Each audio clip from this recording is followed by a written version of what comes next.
choosing In My Shoes. Today, I have actually a quite exciting program for you, but there's some housekeeping things I need to take care of. First, we're broadcast all over the world at www.bronxnet.org. Tell a friend, who'll tell a friend, who'll tell a friend, and show In My Shoes some love. Also, I got some emails from some people, and I just told them I would give them a shout out. So, hi Tim in Tacoma, thank you for watching In My Shoes. Diane and Tiffany in Florida, In My Shoes is loving you as well. Sammy in Baltimore, keep up the good work, my friend. Now, I had a show a couple of weeks ago regarding some traffic tickets that I've been getting. When last I updated you, I was up to 51. I am now up to 53, and the traffic enforcement agents have decided they're going to continue ticketing my vehicle. So my solution was that each one who erroneously issues a ticket should be forced to pay this $165. So now I'm going to put their names on blast. So D. Soumare, S-O-U-M-A-R-E, number 361290, Happy Trails, $165. J. Mobley, M-O-B-L-E-Y, 361303, Happy Trails, $165 as well. Okay, this is a name that I know I can't pronounce. A-D-E-L-A-R-O-S-A-B-E-A-T-O 358642. Happy Trails to you too, 165. And I got this one on November 11th. Happy Veterans Day to me. WMCCUTCHEN 358909. Happy Trails to you as well, 165. The city will not be losing. I will be suing each one of you personally because I've had it. 53 tickets for parking legally. Okay. I also got a letter from a lady who has been watching, who lives in Brooklyn, and she would like for a future show to address the curb cuts in her neighborhood. She's in a wheelchair, and she's not able to get off the sidewalk. She said there are no wheelchairs in Bushwick. I've been kind of looking around on Google Maps. There are a few curb cuts, but they're not on every block. So we're going to have somebody from the city as well as the lady come in, and we can discuss how we can make it less difficult for her to go back and forth and up and down. Because the ADA has been in effect since July 26, 1991, so our city should be accessible to all of our people. Without further ado, I would like to introduce my exciting guest. His name is Paul Henderson, and he's the Executive Director of Vertex Outreach Program. As you know, I don't discuss my guests. I have them tell it because I usually leave something out because remember, I'm TBI. That's traumatic brain injured, but I'm still with you. So without further ado, Mr. Henderson, thank you for coming. But wait, first, I decided that I wanted to give my guests a memento of In My Shoes. So we're going to present you with the In My Shoes shoe that's unisexual. Thank you. And you can turn it off by this little, okay? And an angel because you are helping people to realize themselves, and angels do that. Well, thank you very much, Ms. Broady. Appreciate it, and thank you for inviting me. I'm the Executive Director of Vertex Outpatient Services up in the Bronx. We deal with a lot of people from parole and probation, people who have substance abuse issues, and we make an impact. We have a large population of people from ACS. We have a parenting course that's recognized by the state. If a person completes our parenting program, they can have their children placed back into the home, or they can stop them from being removed because they have attended this certified course. We have a DWI program that is very unique. It gets the person's car out of impound once they've completed it, and they're checking their toxicology and ensuring that they're not drinking or going to drive, not going to be impact public safety. and they can get their cars back. We have an anger management program and a domestic violence program also that are all recognized by the court systems, in addition to our substance abuse services, which are done under the auspices of Office of Alcohol and Substance Abuse Services, and we're licensed by them. Hey, could I ask you something about the DWI people? Yes. Are these the people that have to have these equipment put into their cars so that if they blow, then it... Well, we have occasionally someone. They go usually in steps. You'll have you'll have a first DWI, then you'll come and you'll do the program. And if you have a second or a third, then there's a possibility you will not be able to drive at all. If it's impacting your family and you need to get around, or it's for your business, you live far away and you have to drive, then they will put that machine on every car that you drive. I do have one client that has 3 or 4 work vehicles, and all of them are equipped with it. Who pays for that? He does. You have to pay for it. It's for the privilege of driving. You have to keep in mind that drinking and driving is very bad. I mean, that turns your car, which weighs thousands of pounds, into a weapon.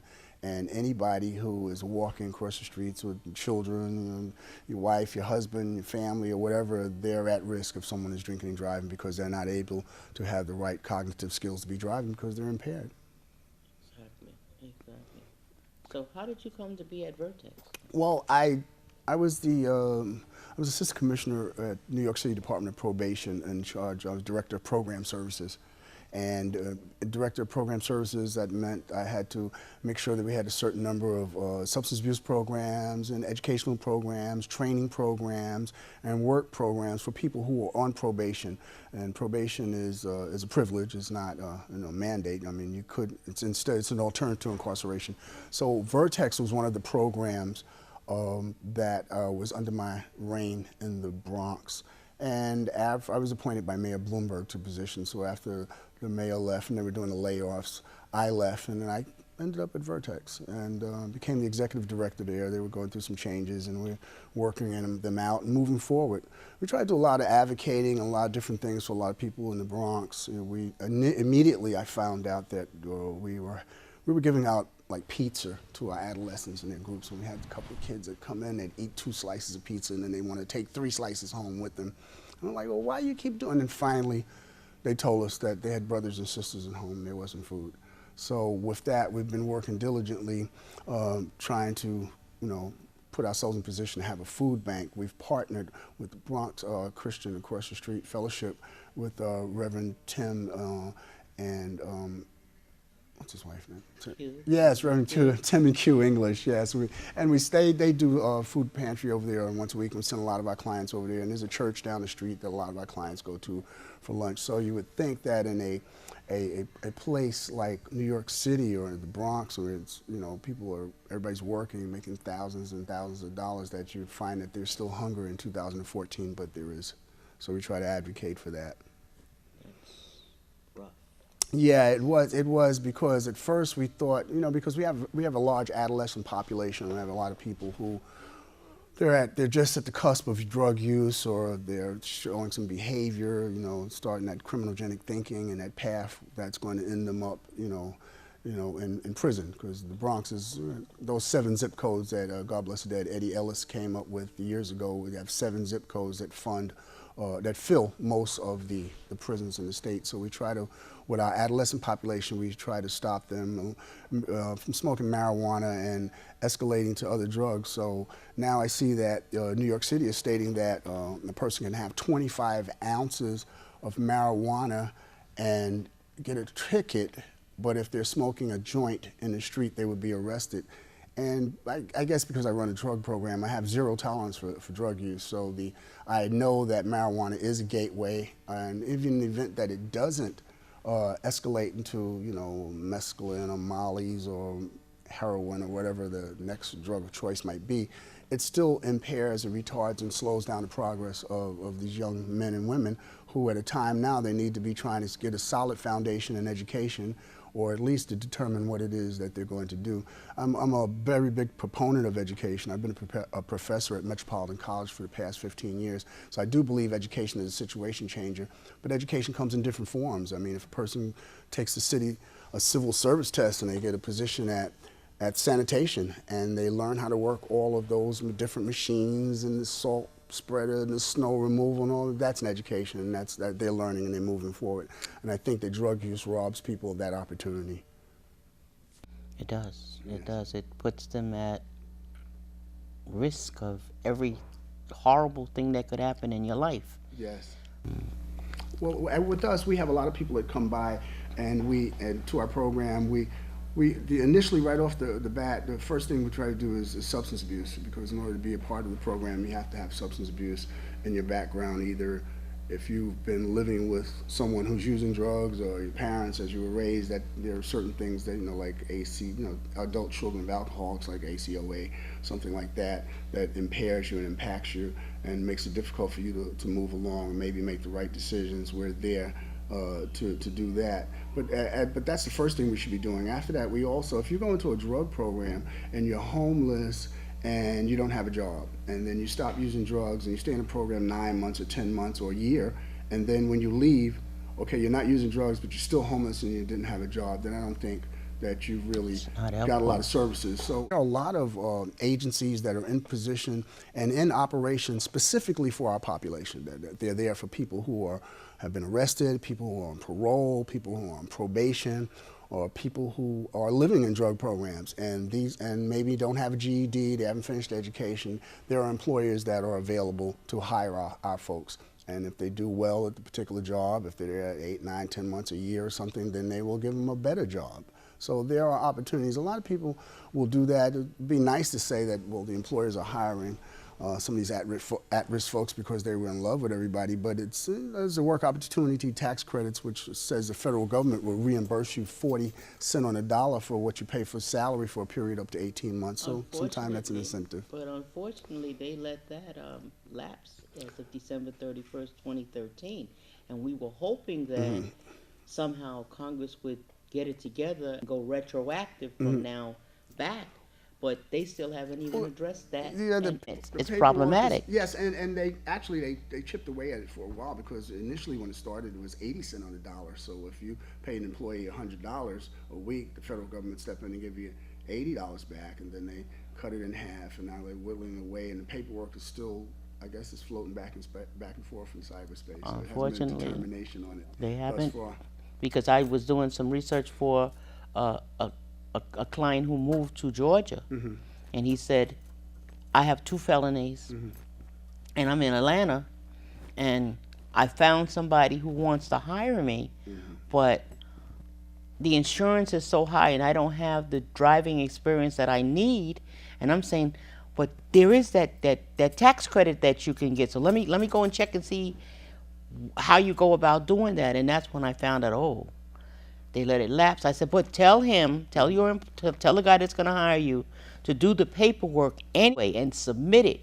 And once they decide what they're going to do, it will be retroactive. And this way, any extra insurance money that he has to pay out, that tax credit should offset it, and then you'll be on your way, and he'll get a reliable employee, and everybody's going to be happy, because I say it every time I do a show. He's paying FICA. I'm older. I want Social Security. Yes. I don't want him paying any more bail. I want him paying FICA. Yes, that's a good way to look at it. Many of the state, like urban city like New York, Philadelphia, Chicago, Los Angeles, some of them, Boston, some of those cities it's like with the Social Security. And throughout the country, if you have if you're on public assistance, if you've been incarcerated and you're released from prison, there's no money for you. There's no place to go. There's nothing. So a lot of people will gravitate to New York because of our services that are available. So for someone to say that I have 3 or 4 felony arrests and you're in New York and you don't have a job, that's not really. I mean, there are people who come home and on parole. They've been home 6 months. They have 2.5 jobs. Then you have other people who've been home for 5 years and they can't find one. So I think a lot of times we have to put people in a position for them to feel a little bit better about themselves and give them some opportunities and help them remove those barriers that are preventing them from being successful Vertex, we try to advocate for people when they're doing right, because sometimes the bureaucracy or the paperwork sometimes slows people down in their process from getting better or making life-changing decisions. I recently went to a prison about a month or so ago, and I met with a gentleman, Guy Fisher. I met with him. He's been incarcerated for 32 years for, I think, selling drugs, drug distribution or something. And while he's been there, the law has changed, and the new law is stating if he were arrested for the same thing now, he would only get 10 years because it was based on what somebody else said. So, you know, things we have to, like, our part, and this person is from the Bronx also, and what we do there is, at Vertex, is we just try to advocate to try to, you know, stay in touch with what's going on with the community. With our council person, Mr. King, Andy King, and Paul Hesty, Senator Ruth Haskell Thompson, we're always in touch with them to see what it is that we can do better for the Bronx, or how we can assist, and oftentimes they have to assist us. So the working relationships are very important. You really have to keep those linkages and those partnerships and build on them. Yes. Like you say, education is. I know that the new, they don't call it GED anymore, whatever they're calling it now. I went to a whole training on it, and I'm like, oh, it's just set up for people to just be messed up for more time, because, Yes. and it's going to get harder and harder and Yes. harder. It's difficult now, Yes. and it's going to get even worse. Yes. So how do we help people to train toward passing that? Now it's computerized as well. Yes. Me personally, I think the most easiest route would be at home. The child would have, you know, in an ideal world, you have a two-parent household and everybody, you know, but that's the ideal world. Now, in the realistic world, it's possibly that this child is, it might be a latchkey child, it's a single parent, a single father, a single mother, and they're working like 10, 12 hours a day. That doesn't include the travel time, and this child is left to their own devices or have to stay home and do a lot of tutoring by themselves. So it's an option if they want to go online and get one of those. You know, the Board of Education does have a, you know, if you have a child in school, you can go for whatever level that child is at. There's tutoring available online for their basic schoolwork that they're doing in their particular school. So that is available, but if the child is there by himself and it's either that, or I'm going to go and put this PlayStation on and play this for an hour before mommy and daddy gets here, then that might happen. Or if there's some after-school tutoring that's available, that should be done also.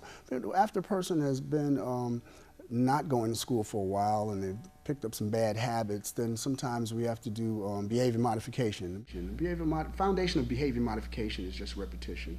Put the person, this is what you're supposed to do, these are the hours you should dedicate to school, this is the hours to study, this is to eating, this is to travel, and after you do that a number of times, it will become the new innate behavior as opposed to some of the other behaviors. I've met people who have 35 years old, 38 years old with a 6th grade reading level, and they were so afraid to go to school because they didn't want to go to school with a bunch of teenagers and kids. So located a school where everybody in there was that age or older, they all had the same struggles, and that person was able to move forward.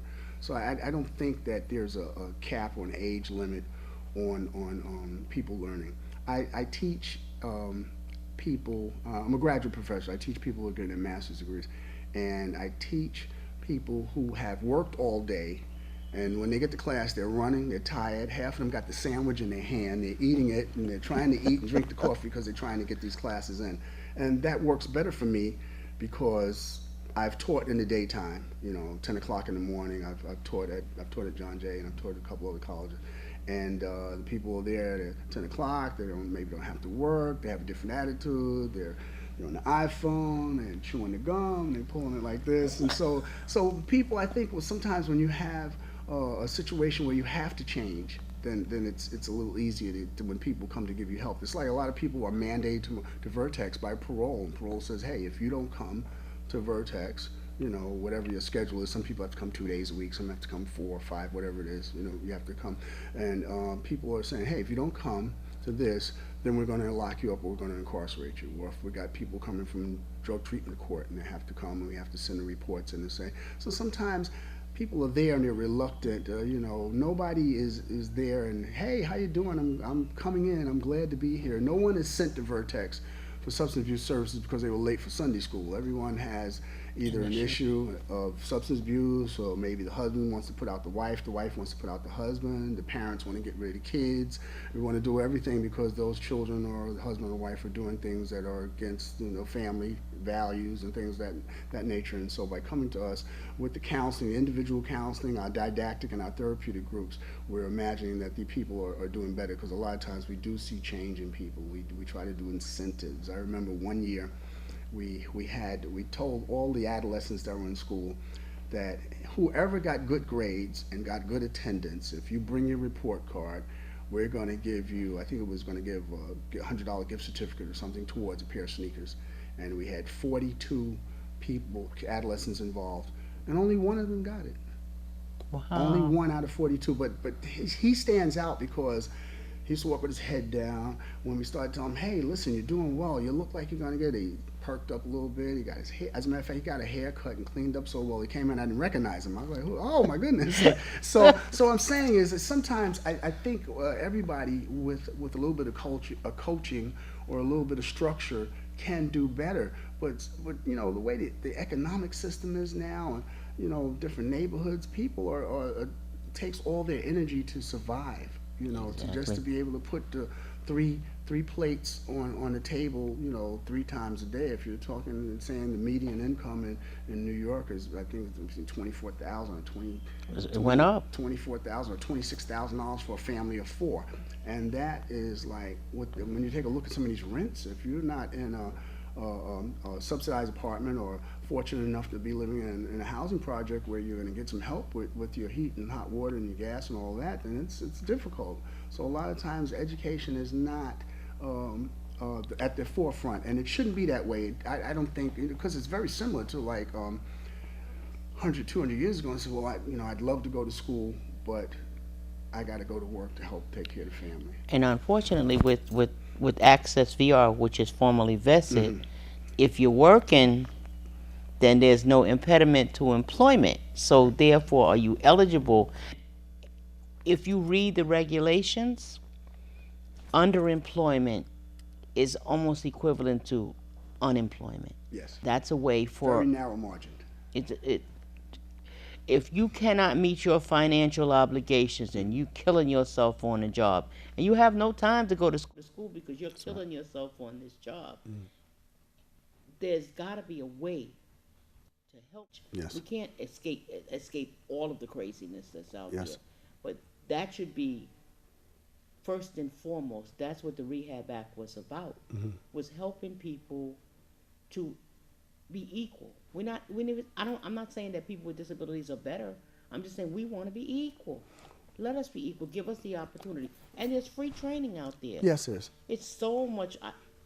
They used to call me the queen of free when I worked for Vested, because I really like to use the no-cost training facilities, because I figured they have an invested interest in my people being successful, because if they don't have successful graduates, they're not going to keep their That's right. funding. Yes. So why am I going to throw money at you When you have somebody willing to do it for free for you. when they can do it for free, That's and right. I can provide the clients with the ancillary stuff? Like, there was a lady who, she went to John Jay, though. She went to John Jay. She wanted to go to some drug treatment training, C.A.S.A.C program, that didn't offer a degree, it just offers a certificate. And I said, no, well, if you look in the guide for occupational exploration, it says you need a master's degree. And at the time, you did need a master's degree because there were no C.A.S.A.Cs out there, really. So everybody with a C.A.S.A.C, you just had a C.A.S.A.C or a C.A.S.A.C and you got a job. I said, but when we with the masters wake up and get our C.A.S.A.Cs, you're going to be unemployed. So at least go to John Jay and get your bachelor's degree and your C.A.S.A.C. This way, maybe you can find a job that will subsidize you to pay for your master's degree, so you could be at the standard, industry standard, for what people who are, and I don't say substance abusers. I have a real problem with substance abuse. I say chemically dependent, and you coming to me, so you're in remission, I hope. We're trying to change the verbiage so that it's chemical dependence in remission, because substance abuse is starting out negative. And I'm noticing that if you look at the DSM-5, they're saying chemical dependence. They're saying chemical dependence, and I guess, well, it's six have done one, half dozen of the other. It took me 10 years to get them to hear me. Well, you must have been a part of that rally for for everyone to have a C.A.S.A.C should have a master's degree. Have a master's degree. No, that was the standard. That was in the guide. Well, and recently they stayed. The people MSWs they all got together and they went to the state and said, hey, listen, anybody that has a C.A.S.A.C or is going to get a C.A.S.A.C, they should have an MSW. Because traditionally what happens is you'll have to go to undergraduate, you'll go to graduate school, you'll get an MSW, and then you'll do an assessment or something, and then whatever agency you're working in, they might have a C.A.S.A.C, which is Credential Alcohol Substance Use Counselor, and this particular person may have been incarcerated for 15 years, and he came home and he went to, let's say, resource training, and he went out there and he did his 350 hours, and then he came over to Vertex and did an internship, and which is basically working for free while he got his hours, and maybe we got some car fare for him, something like that. And then after he did that, he took the test, he has a C.A.S.A.C. So that whole journey for that person, not including incarceration time, might be 2.5 years and a whole lot less money. And now the person with the MSW who may be sitting on top of $85,000 worth of student loans, after they sign off, they have to call this person from down the hall with the C.A.S.A.C to sign off too, and they were like, no, no, no. So I think the state did hear them because they're moving towards now that you're gonna have to have at least a bachelor's degree in order to have the C.A.S.A.C. C.A.S.A.C. But it's when C.A.S.A.Cs were first developed, Yes. it was in the OOH, in the DOT, OOH, Occupational Outlook Handbook, the DOT, the Dictionary of Occupational Titles, and the Guide for Occupational Exploration, the GOE. And it's still in the enhanced guide. A master's was required. It was just that they needed the industry to catch up. Yes. But it was always going to be a master's degree because they're saying, you're saying, I'm a licensed mental health counselor. I'm also a C.A.S.A.C T. I have a master's in education. That's what people who are looking for services are saying. Are you credentialed? Yes. Are you credentialed? Definitely. How can you tell me anything? What do you know?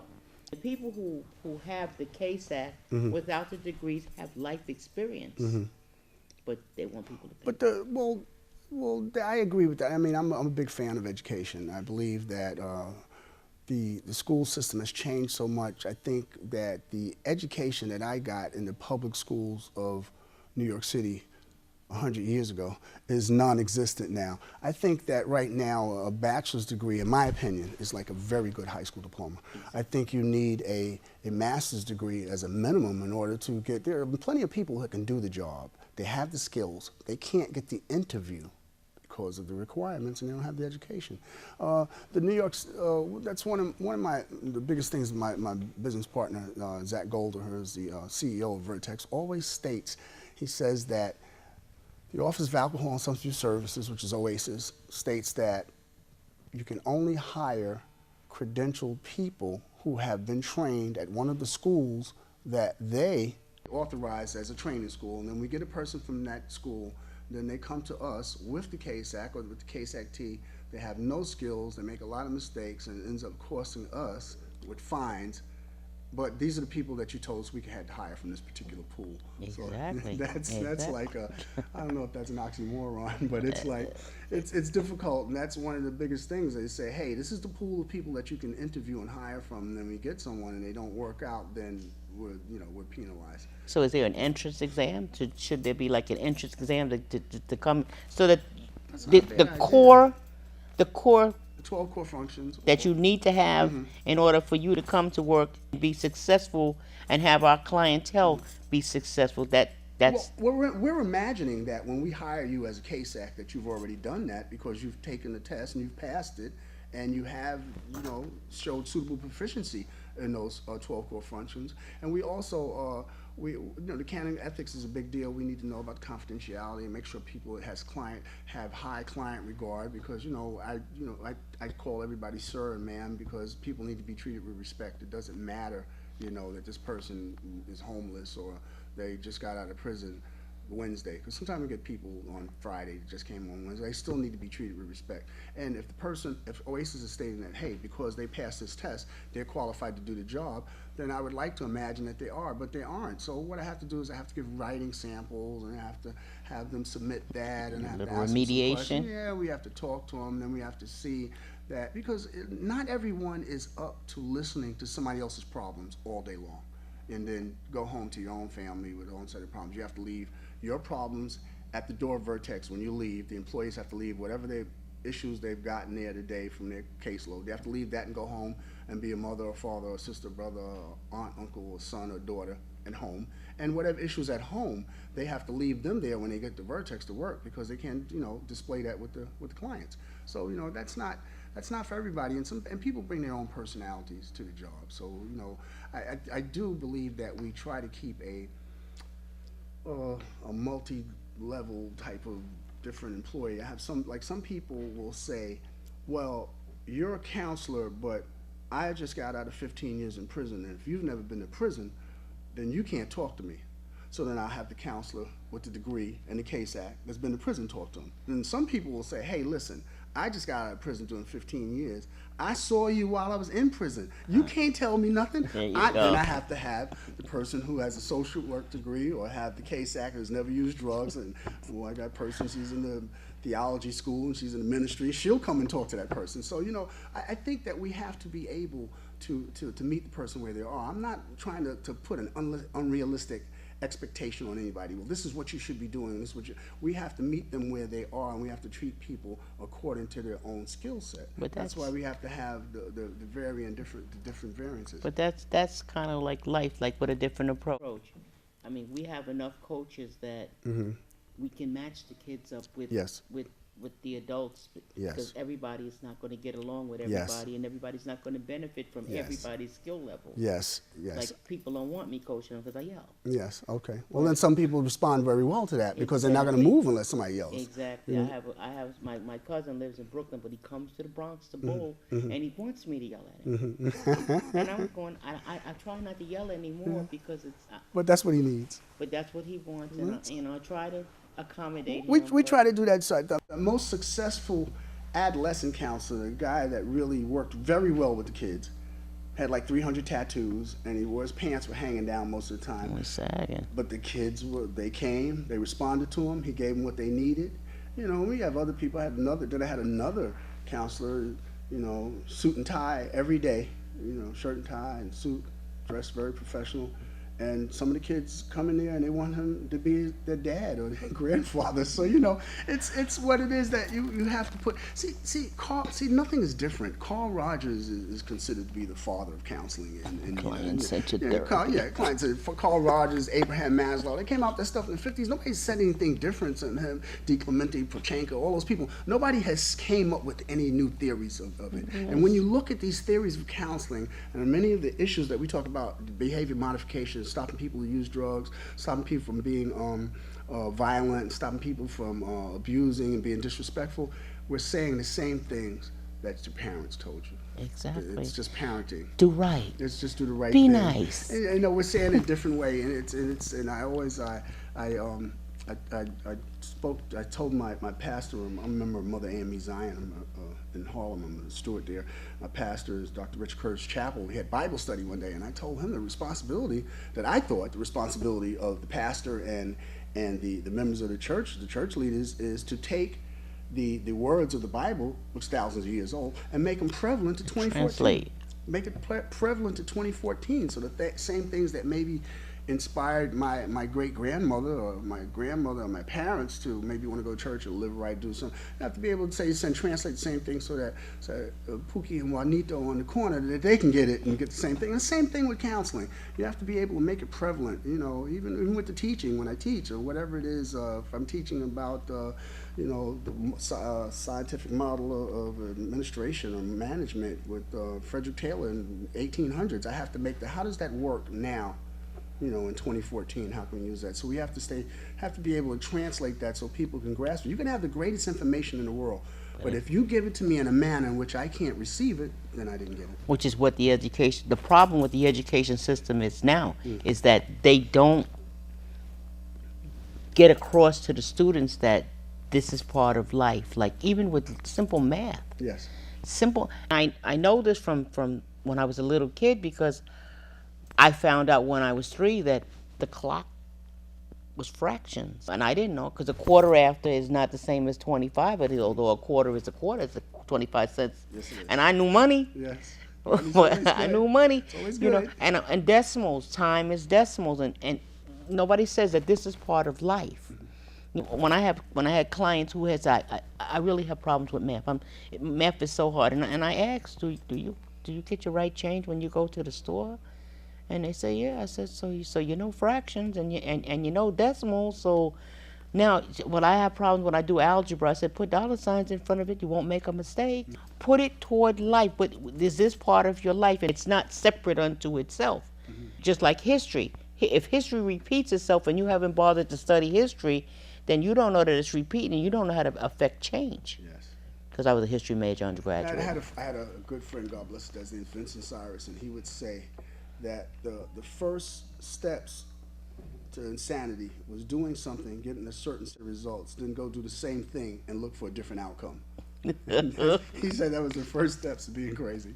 And it is, we have to be able to explain and to get people and walk them through. That's why it's so important that people are met where they are, because we cannot, and I know I said it before, but I have to say it again because it's very important, we cannot give them unrealistic expectations. It's very important for our clients to come to Vertex that we have to tell them honestly when they come in.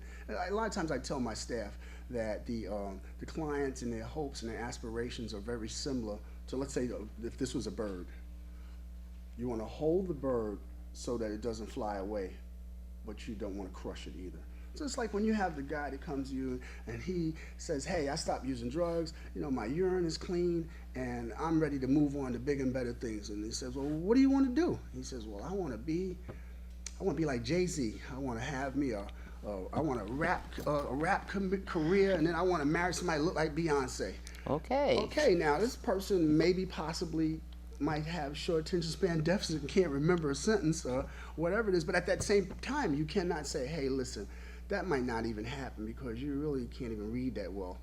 What you have to say is, hey, that's something we can work towards. Why don't we do this? Why don't we start with basic literacy program? We're going to get you reading, and when you finish that, we're going to make sure that you get vested and get you over to the School of Visual Arts. They're going to show you how to work those keyboards. They're going to show you how to do this, and then you'll be on your way. Worst case scenario, if the guy finds out that he can't rap, he's not Jay-Z, he can't find Beyonce, he will still have a degree in visual arts. He can go to Channel 13, ABC, he can go to Apollo Theater, wherever there's a camera. He can come over here and work a camera, you know, because he has a skill and you can't take that away from someone. So our ability to transcend this information and give this information to people on how we can help them, that's what makes us different and makes us successful. And that's the only thing that's ever going to be successful. You know, when you were talking before about the southern states, you know, for a short period of time, Vertex, we had opened up a program in North Carolina. And down there, we had a program. We would pick the kids up outside the probation office or the court. We'd bring them to our office, help them with their homework, do counseling, feed them, drop them back. It was great, but nobody would pay for it because they said that, you know, in the South, they don't do, Medicaid is not going to pay for substance abuse services. You know, when the federal government years ago put that cap on the years of that you can have Medicaid, New York, like many of the other urban cities, came through the back door and opened another way so that you can still have it because we have a lot of people who are in need of the services here. Oh, wow, that's... Yeah, so a lot of times, this is my own personal opinion, I think in the South sometimes, your criminal record and your credit score determine whether or not you're going to get employed at a job that may be paying $12 an hour. That's a lot for down there, though. That's a lot for down there, but asking everybody to have great credit and never have been arrested is a stretch for some folks. So that's to dream the impossible dream. Yeah, so sometimes it becomes that's kind of unrealistic. I have someone that's down there. You mentioned Atlanta. A friend of mine's in Atlanta, and he's down there. He's looking for employment, and he said he's down there. And he stayed. I said, why don't you come back to New York? He says, no, I'm okay when I'm down here. So he has to be okay, but it's difficult for him to get a job down there because of, you know, past convictions. So, you know, you have to do what you have to do and try to work here and work there, but it's difficult sometimes. So when I have people that come into the program, they want to go out and do better, I tell them there is an opportunity in the future. Yeah, but they need to, like, when I met with my clients, and I never called them consumers because consumer is a user. So I called them clients. You're my client. I'm a counselor. What do you want to be when you grow up? And they would get pissed off with me and look at me. I'm a grown person and blah, blah, blah, blah, blah. And especially the ones that were chemically dependent in remission. Because I'm 52 years old and I'm sitting there going, and how long did you use? 21, 20. I said, so let's subtract that from how old you are and let's talk about where you are and what did you do before you started using. So let's start from there. Now, what do you want to be when you grow up? What's thrilling you? What would make you leap through hoops of fire to get there? Yes. And can we come up with plan A, plan B, and plan C? And this way, if plan A doesn't work, you don't have to come back to me because you're not doing a Broady wave if you're back in my office. Because that's get the hell out of my life. Papa, I love you, but you have plan A, plan B, and plan C. They would never, once they did the budget and realized that, you know, the cat food had to go in and the cigarettes had to go in, and you have to actually put food in your budget, which I didn't know when I was in college, so I never had money for food because it wasn't in the budget. Because people don't think. So when you're doing a budget, nobody ever says do a budget. Do a budget. Look at how much you really need. So when I say, well, then you need at least 4 years of college in order to even hope to get that kind of money, I didn't get the fight that I want to go over here to the 3-week school and I want to make $1 zillion because I'm me. You know, so it's not cutting anybody down, but it's realistic. Realistic. Well, yeah, when I talk to the clients, I let them know that the majority, only 12% of the population can afford what's shown on the commercials and TV. Straight across the country, only 12% of our population can afford everything that's shown to them on the TV. So when the kids are looking at that, that's what they're seeing. Now, I worked for the New York City Department of Corrections. I was a director of a program in the Substance Abuse Intervention Division. I was director of their HIV component, and it was 10 jails on Rikers. There's 9 now, 6 of the jails there. And my being locked up all day, it improved my interpersonal skills immediately. So I learned how to talk. You know, I'm not saying give away the store because people will ask you, well, can you, Mr. Henderson, can I talk to you right now? As I'm going home, and I'd be like, well, are you going to be here tomorrow? He says, yeah, I'm locked up. I said, we'll talk about it tomorrow. There's no emergencies in jail. But, you know, so what happens is I tend to ask people, if you had hit the lottery and you had like $500 million, you had been shopping around the world 10 times, you did everything now that you wanted to do, you're home all day, you got plenty of money, you don't need any money to work, but you want to do something for free, what would you do? And whatever it is that they tell me that they would do for free because they don't have to get paid, that's what I tell them they should do for a career path, because I do believe that Chinese proverb, people say that if you do what you love, you'll never work a day. Exactly. So I think when I put it from that perspective, because a lot of times working with people, particularly people who are older, there's so many different changes that you see. If a woman is using drugs and she has kids and she's out there ripping and running, and then she stops using drugs, after about 3 or 4 days, she'll like, oh my God, I have kids, where are my kids? When her brain clears up, and then she's like in a panic, where the man might not the same thing. He would know he has kids, but he's not so much of a panic because he figures, oh, the mother has them, or the grandparents or something like that. But he's more concerned because men tend to equate themselves by their vocation, and a lot of times women equate themselves by their family and children like that. And sometimes with the career, but it's always with the family also. So we have to be able to tap in to whatever it is that's important to a person and use that as a motivating factor for them to change. I know, because I had one guy who, he had 1 zillion tattoos also, but he wanted to be a wrestler. Okay. He wanted, and I said, that's a avocation. Do you think? I said, so he said, I want to, because he wanted me to send him to wrestling school, and I didn't even know there was a wrestling school. He was in high school, so I said, and he was in one of them special ed classes, and he was saying that, I said, well, I think that there's a possibility that you can get a regular high school diploma, not the IEP, which is crap. Yes. And he said, yeah, but I said, but yeah, but. See, when you say yeah, but, then we got to take away the but and do what you need to do. So I got his mother involved. And he kept saying, but I'm 17 years old. And I said, I know. I said, and your mom's going to come in here, and we're going to sit down and come up with a plan for you to get your regular high school diploma. And then I'm going to send you to a vocational school so that you can get a job, and then you can wrestle on the side. and you can find your way into the wrestling, That's a whatever. plan. And he's now a supervisor at Montefiore in That's great. maintenance, but he's not wrestling. That's He great. said he grew up, and he said, I don't think I want to do the wrestling thing. He said, but you tricked me. And I said, no, I helped you to see that there was another way.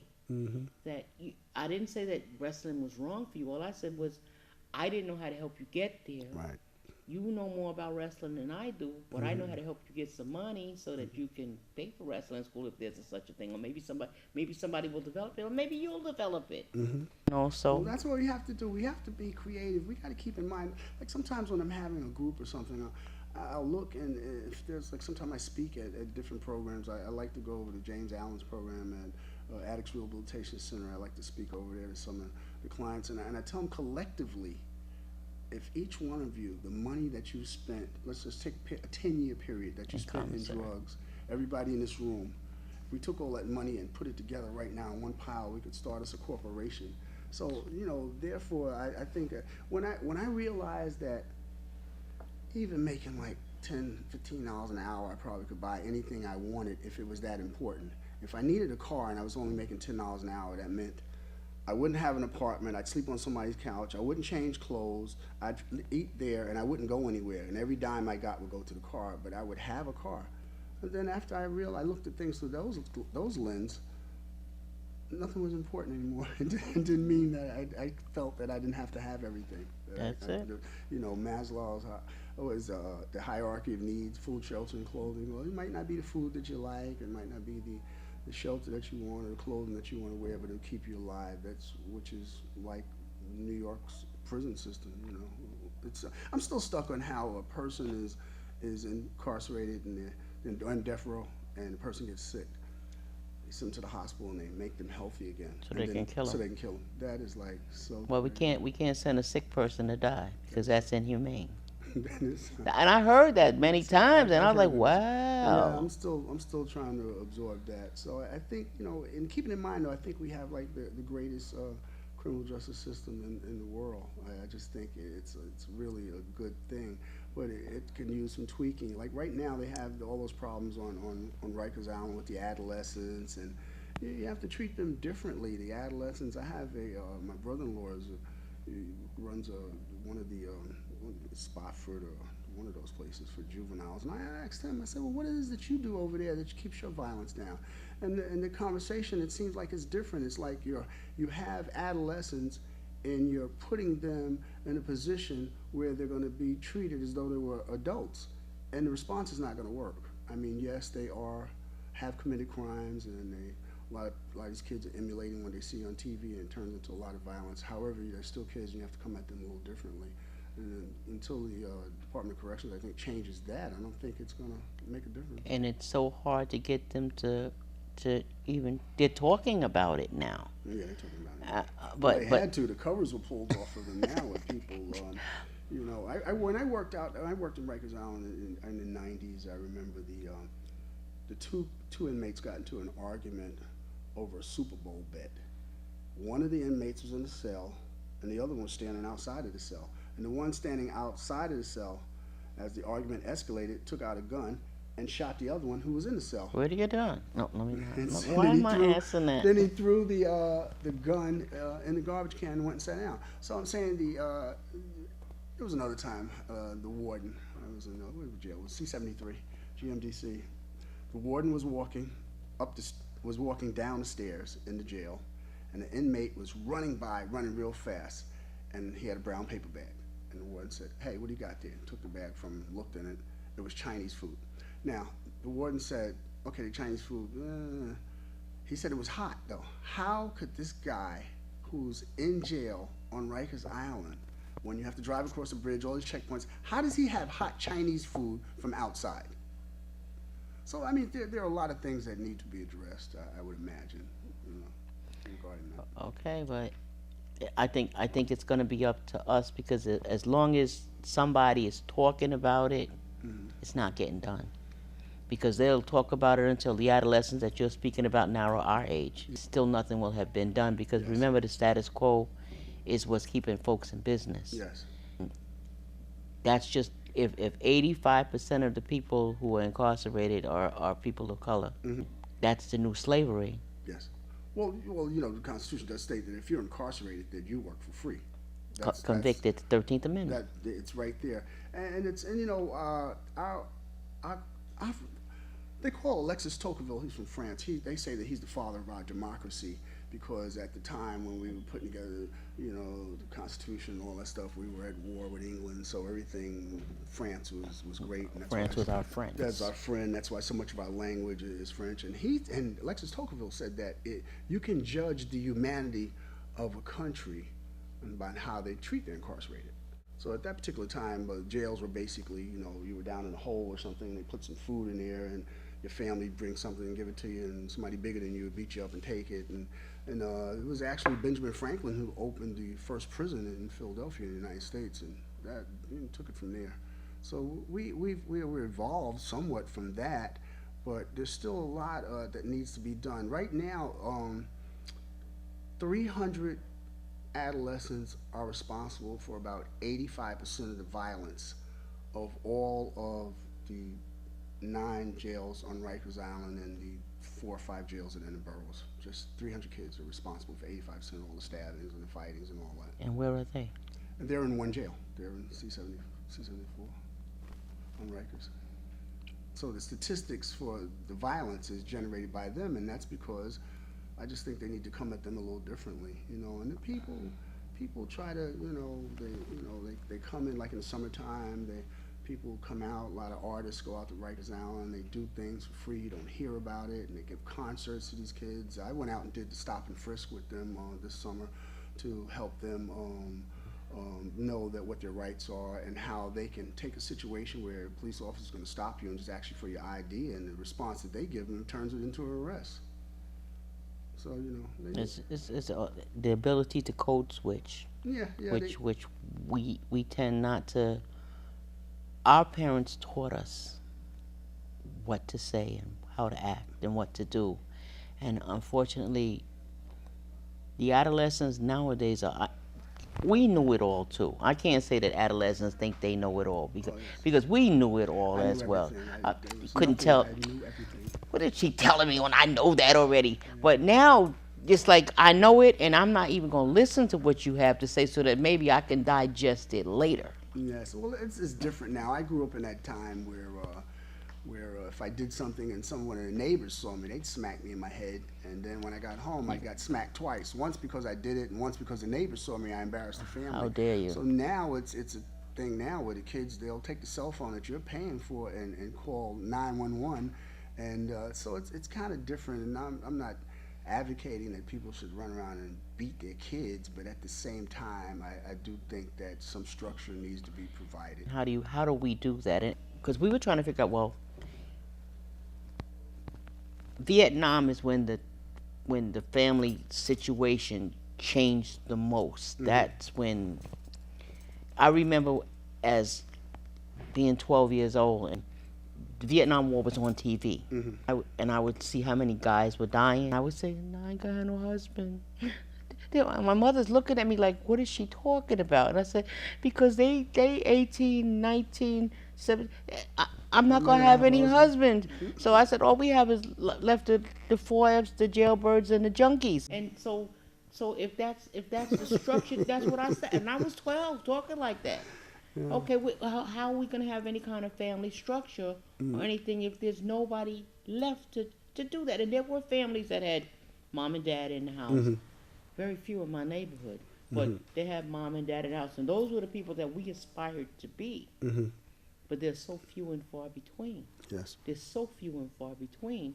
We all couldn't run to their house every day, because after a while, families start saying, well, don't you have your own place to be? But even if you look in your own family, there was dysfunction. Yes. You know, I had two aunts. My grandmother had 13 children. And one uncle and one aunt. You know, the 3 of them had marriages that were solid, and till death did they part. Okay. And the rest of them, I don't like you no more, and I'm moving on to the next one, and which is fine if it's detrimental to your health to stay. But then don't say get married till death do you part. You're making vows. and nobody takes the vows that are made seriously. Because the divorce rate was higher than the marriage rate after a Oh, time. yeah, definitely. So what do you do about that? How do you fix that part so that We have relationships. Well, people are now, they don't even have relationships. They have one night stands, and they're in and out and up and down, and who's that and where's that, and unfortunately, that's just people, and our younger people are looking at the examples that are set before them, and they're going, I don't really care. I'm not investing a whole lot of time in anything, and I'm going. You have to invest some time in you.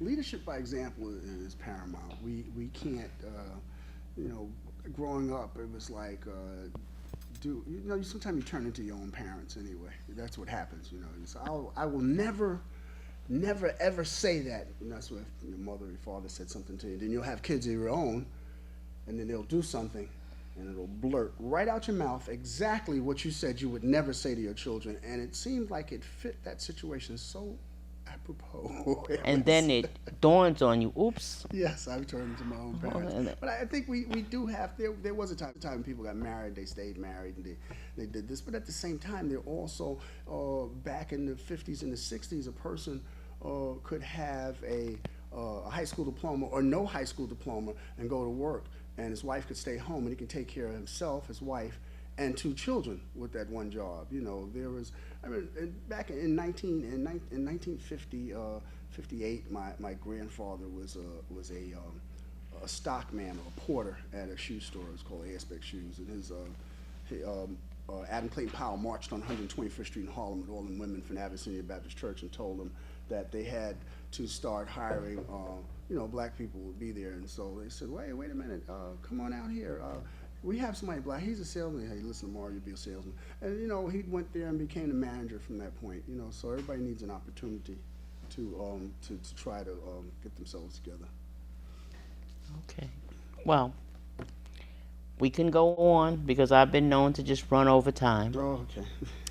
But I'm going to say I appreciate you coming. Well, thank you for asking. And I'm going to say to my audience, thank you again for choosing In My Shoes. And we hope to see you real soon. Thank you so much.